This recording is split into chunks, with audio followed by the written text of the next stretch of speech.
Are you tired of titrations yet?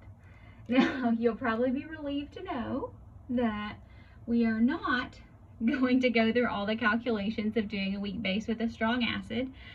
We're just going to kind of sum it up by saying the curve takes the same shape, but it's also going to begin basic and then end acidic. But you're going to have the same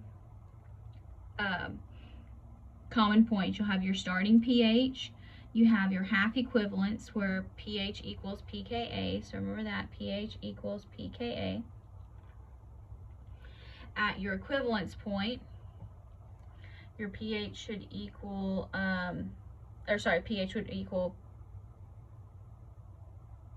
this should be pKb, I think, at half equivalence there. No, I don't think it matters.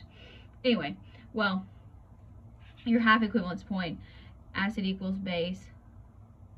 Yeah, it's still pKa because that's really high. Here at equivalence, your pH is going to equal your pKb, and then this here is going to be where you have excess acid.